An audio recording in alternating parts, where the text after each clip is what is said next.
Hello and welcome to New Filmmakers Los Angeles in partnership with Movie Maker magazine. My name is Danny DeLillo. We're here at the South Park Center. I'm delighted to be joined with Mimi with her movie, Maha. Let's take a look at the clip.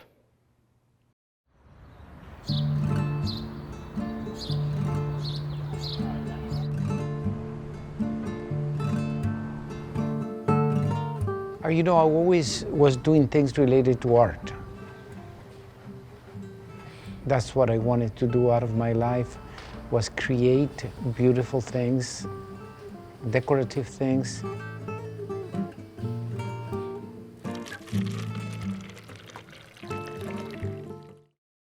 Mimi, thank you so much for being here. Welcome to the New Filmmakers LA family, and thank you for bringing your documentary to us. Oh, thanks for having me. For those that haven't seen it, tell us a brief synopsis. So Maha is a documentary about Maha, who is from Ecuador.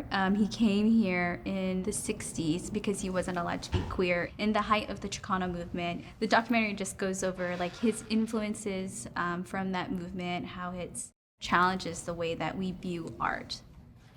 I mean, this film, I loved the world that you took in. I love the storytelling, and I love just the impact that this artist had on, you know, society here in Los Angeles, but also just bringing just such an incredible environment that he brought from Ecuador, bringing it here and just really celebrating and actually leading with this whole movement that took place that really stemmed a lot from them, which is incredible. How did you hear about this story? How did you get involved? When was that moment for you where you decided to turn this into a documentary? Well, I was actually incredibly lucky where I've been working for a few years with this organization in Los Angeles called the Elysian Valley Arts Collective. Mm-hmm. And if you're not familiar with them, they host the Frogtown Art Walk and illuminate the night.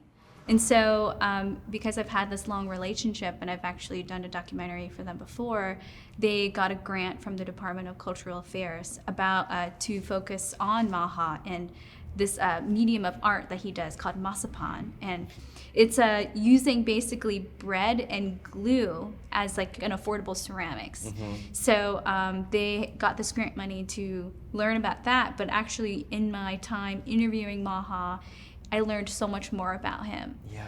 There is even so much more that's amazing and interesting about him that wasn't even able to be put in the film. And part of the fun of making the documentary is actually doing the research. Yeah. Learning about the history. I know so much more about Echo Park than I didn't know before. So. Yeah, no, it's amazing. I mean, it's always great when you as a director get to uncover more than you initially imagined, which is part of the wonderful journey, obviously. You can't help but, you look at where we are today in 2024, there's so many areas where we still got to move and go, but coming here in the 60s and 70s is a whole different era. I just had so much gratitude for the path that he led. How was that experience, really knowing that kind of backstory, going back to that time period, and then just kind of seeing the influence that he had with his art and his heritage and also his queerness? It's really amazing. I think we think a lot about the struggles we have now, and it's like he had similar things then. Actually, something that's also really interesting about this journey is that I also recently came out in the past few years. Oh, congratulations. And thank you. And so what's been really inspiring in many ways is that not only is Maha an artist, which is something I continue to aspire to be, is that he is in this queer space that actually it's not really spoken about during that time. And not only the organization Self-Help Graphics, some of the founders were queer. And that's also something that people don't talk about because of the time. So, and also the community who has always supported Maha, I just feel so much more connected. Yeah, of course. On this journey as a director and working with your subjects, how is your process? How do you work with them? Because it's so important for them to trust you in this story. How do you work with your subjects in this context?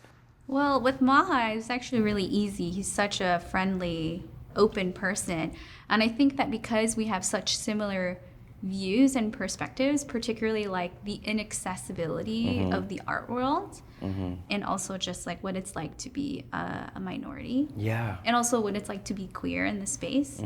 And so because of that, we were able to get into some really deep, very interesting conversations. And also because I'm an artist myself, you know, I have a different eye to be able to appreciate his paintings or his sculptures, and you know, so it's like I have like multiple languages to speak with him. So it's like it was just really easy and natural. No, I mean that's great. You obviously had that extra visual artist and had that connection as well. So that's amazing. You know, at New Filmmakers LA, it was so great to just have this film as part of our, you know, entirely queer film celebrating storytellers and filmmakers. Obviously, it was so amazing, like sharing it in our space, and we're so thankful you brought your film to us. And I'm just curious, like, how has it been for you, like sharing your film, obviously with us, but also, you know, sharing it around to many different audiences as well? How's that been? I've been feeling a lot of gratitude sharing the film, and a lot of it is like I think Maha is such an incredible person, an incredible artist, that I feel good that I'm able to share him with everyone else.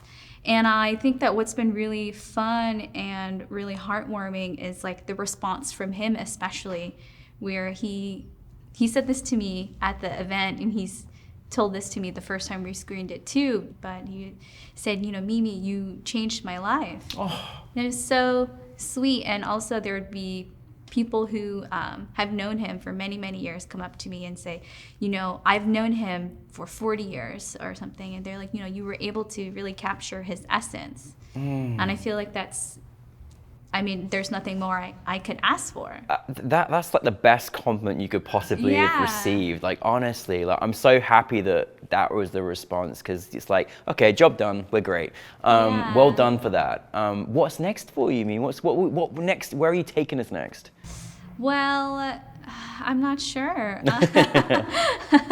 Well, I think that I love filmmaking. But I also have such a great interest in other art mediums as well. And so I think what has been really fun and I'm learning is like a little bit of pattern in my work is that I'm really interested in paying attention to the way that history is told. And also like understanding that there's bias in the way that history is told. Absolutely. And that it's important for us to always challenge what we're reading and what we're consuming.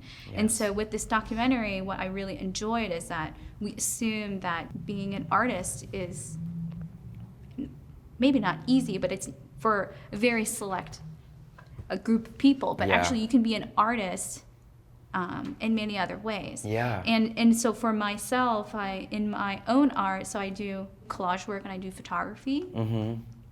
And I would like to just keep diving into that. And then whatever else comes around, comes around.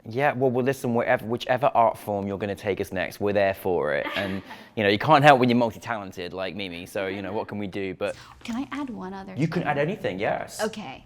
The other thing I would really like to add is that part of, I think, what is really special about making this project and also just making your work in general is like the community that you have. And I'm like incredibly grateful for Micheline, my producer, who helped put so many things together, and also all of my friends at the organization, Tracy and Alan, who I can't express the number of spontaneous kind of events that I've met people, and it kind of led to these things. But also, like, what I think is really special is that my cinematographer actually gave me my first job in the industry. So we were able to work together again. He gave me my first job. I've been working as a camera assistant for 10 years. So my first job was like a feature film, and we were like on a doorway dolly, and so it's really nice to work with him, and especially my editor, because actually something that happened is I was injured a month before the shoot. So I was recovered enough to really do a lot of the editing as much as I would. And so I am especially grateful to my editor, Bianca, for really putting in all of her I mean, just creative talent into the project, because I wouldn't have been able to make any of this without all of that support, because, you know, when times are difficult, which is what it was for me because I was injured, like, it made it so easy because they were all there to support me. Well, your team is everything, but Yeah. you know, I think it's also a credit to you because people wanted to work with you and wanted the best for you and what you were creating. So well done. So thank you to all of Mimi's team. We know you're special. So yeah, really been a pleasure. Welcome to the New Filmmakers LA family, and thank you for bringing light to Maha. I appreciate it. Thank you. Thank you.